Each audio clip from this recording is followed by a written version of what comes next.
भाइयों बहनों, सर्वजीवित मनुष्य धर्म के साथ जुड़ा हुआ है और जुड़ा हुआ रहना भी चाहिए, क्योंकि धर्म ही मनुष्य को श्रेष्ठ मनुष्य बनने का रास्ता देता है। भाइयों बहनों, व्रत कथा हिंदी चैनल में आपका हार्दिक स्वागत है। आज हम आपको श्रीमद् भगवद गीता का 13वां अध्याय क्षेत्र क्षेत्रज्ञ योग सुनाएंगे। श्री भगवान बोले, हे अर्जुन, यह शरीर क्षेत्र इस नाम से कहा जाता है और इसको जो जानता है उसको क्षेत्रज्ञ इस नाम से उनके तत्व को जानने वाले ज्ञानीजन कहते हैं। हे अर्जुन, तू सब क्षेत्रों में क्षेत्रज्ञ अर्थात जीवात्मा भी मुझे ही जान और क्षेत्र क्षेत्रज्ञ को अर्थात विकार सहित प्रकृति का और पुरुष का जो तत्व से जानना है वह ज्ञान है, ऐसा मेरा मत है। वह क्षेत्र जो और जैसा है तथा जिन विकारों वाला है और जिस कारण से जो हुआ है तथा वह क्षेत्रज्ञ भी जो और जिस प्रभाव वाला है, वह सब संक्षेप में मुझसे सुन। यह क्षेत्र और क्षेत्रज्ञ का तत्व ऋषियों द्वारा बहुत प्रकार से कहा गया है और विविध वेद मंत्रों द्वारा भी विभाग पूर्वक कहा गया है तथा फलिप्राति निश्चय किए हुए युक्ति युक्त ब्रह्म सूत्र के पदों द्वारा भी कहा गया है। 5 महाभूत, अहंकार, बुद्धि और मूल प्रकृति भी तथा 10 इंद्रियां, 1 मन और 5 इंद्रियों के विषय अर्थात शब्द, स्पर्श, रूप, रस और गंध तथा इच्छा, द्वेष, सुख, दुख, स्थूल देह का पिंड चेतना और त्रुटि, इस प्रकार विकारों के सहित यह क्षेत्र संक्षेप में कहा गया।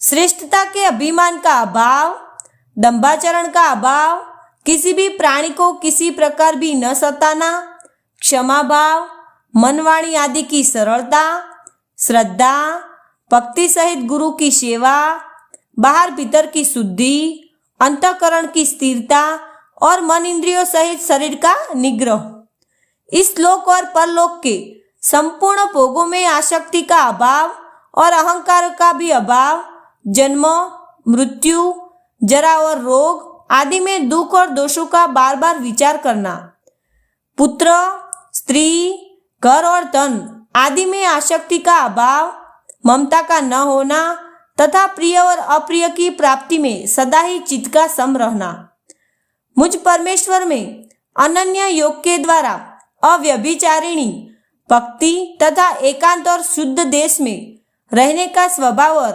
विषयासक्त मनुष्यों के समुदाय में प्रेम का न होना, अध्यात्म ज्ञान में नित्य स्थिति और तत्व ज्ञान के अर्थरूप परमात्मा को ही देखना, यह सब ज्ञान है और जो इससे विपरीत है वह अज्ञान है, ऐसा कहा है।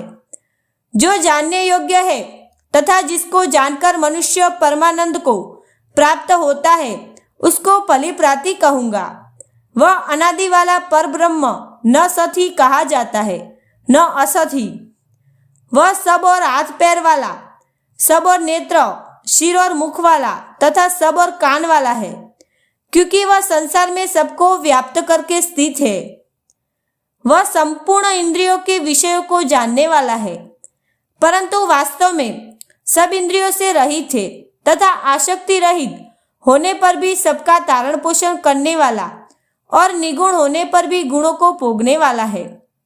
वह चराचर सब भूतों के बाहर भीतर परिपूर्ण है और चराचर भी वही है और वह सूक्ष्म होने से अविज्ञेय है तथा अति समीप्य और दूर में भी स्थित वही है। वह परमात्मा विभाग रहित एक रूप से आकाश के सदृश परिपूर्ण होने पर भी चराचर संपूर्ण भूतों में विभक्त सा स्थित प्रतीत होता है तथा वह जानने योग्य परमात्मा विष्णु रूप से भूतों का धारण पोषण करने वाला और रूप रुद्र से संहार करने वाला तथा ब्रह्मा रूप से सबको उत्पन्न करने वाला है। वह परब्रह्म ज्योतियों का भी ज्योति एवं माया से अत्यंत परे कहा जाता है। वह परमात्मा बोध स्वरूप जानने के योग्य एवं तत्वज्ञान से प्राप्त करने योग्य है और सबके हृदय में विशेष रूप से स्थित है। इस प्रकार क्षेत्र तथा ज्ञान और जानने योग्य परमात्मा का स्वरूप संक्षेप में कहा गया। मेरा भक्त इसको तत्व से जानकर मेरे स्वरूप को प्राप्त होता है। प्रकृति और पुरुष इन दोनों को ही तो तू अनादि जान और राग देशादि विकारों को तथा त्रिगुणात्मक संपूर्ण पदार्थों को भी प्रकृति से ही उत्पन्न जान। कार्य और करण को उत्पन्न करने में हेतु प्रकृति कही जाती है और जीवात्मा सुख दुख के भोक्तापन में अर्थात भोगने में हेतु कहा जाता है। प्रकृति में स्थित ही पुरुष प्रकृति से उत्पन्न त्रिगुणात्मक पदार्थों को भोगता है और इन गुणों को संग ही इस जीवात्मा के अच्छी बुरी योनियों में जन्म लेने का कारण है। इस देह में स्थित यह आत्मा वास्तव में परमात्मा ही है। वह साक्षी होने से, उपद्रष्टा और अर्थात सम्मति देने वाले होने से, अनुमंता सबका धारण पोषण करने वाले होने से, भर्ता जीव रूप से भोक्ता, ब्रह्मा आदि का भी स्वामी होने से महेश्वर और शुद्ध सच्चिदानंद घन होने से परमात्मा ऐसा कहा गया है। इस प्रकार पुरुष को और गुणों के सहित प्रकृति को जो मनुष्य तत्व से जानता है वह सब प्रकार से कर्तव्य कर्म करता हुआ भी फिर नहीं जन्मता। उस परमात्मा को कितने ही मनुष्य तो शुद्ध हुए सूक्ष्म बुद्धि से ध्यान के द्वारा हृदय में देखते हैं, अन्य कितने ही ज्ञान योग के द्वारा और दूसरे कितने ही कर्मयोग के द्वारा देखते हैं अर्थात प्राप्त करते हैं। परंतु इनसे दूसरे अर्थात जो मंद बुद्धि वाले पुरुष है वे इस प्रकार न जानते हुए दूसरों से अर्थात तत्व के जानने वाले पुरुषों से सुनकर ही तदनुसार उपासना करते हैं और वे श्रवण परायण पुरुष भी मृत्यु रूप संसार सागर को निसंदेह तर जाते हैं। हे अर्जुन, आवमन मात्र जिनमें भी स्थावर जंगम प्राणी उत्पन्न होते हैं उन सबको तो क्षेत्र और क्षेत्रज्ञ के संयोग से ही उत्पन्न जान। जो पुरुष नष्ट होते हुए सब चराचर भूतों में परमेश्वर को नाश रहित और संभाव से स्थित देखता है वही यथार्थ देखता है। क्योंकि जो पुरुष सब में समभाव से स्थित परमेश्वर को समान देखता हुआ अपने द्वारा अपने को नष्ट नहीं करता, इससे वह परम गति को प्राप्त होता है। और जो पुरुष संपूर्ण कर्मों को सब प्रकार से प्रकृति के द्वारा ही किए जाते हुए देखता है और आत्मा को अकर्ता देखता है वही यथार्थ देखता है। जिन क्षण यह पुरुष भूतों के पृथक पृथक भाव को एक परमात्मा में ही स्थित तथा उस परमात्मा है संपूर्ण भूतों का विचार देखता है, उसी क्षण वह सच्चिदानंद घन ब्रह्म को प्राप्त हो जाता है। हे अर्जुन, अनादि होने से और निगुण होने से यह अविनाशी परमात्मा शरीर में स्थित होने पर भी वास्तव में न तो कुछ करता है और न लिप्त ही होता है।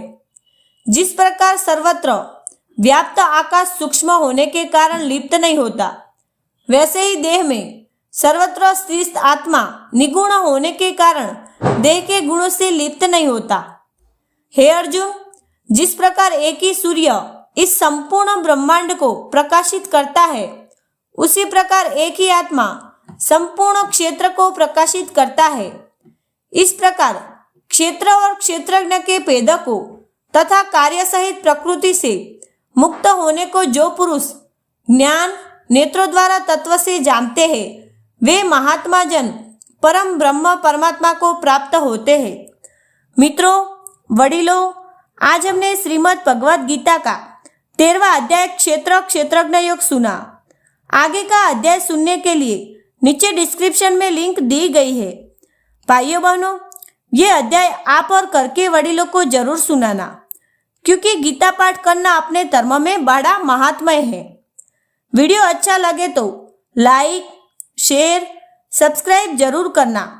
ये वीडियो दूसरे ग्रुप में जरूर भेजना, जिससे दूसरों को भी इस कथा का लाभ मिले। जय श्री कृष्णा, जय देवकी नंदन।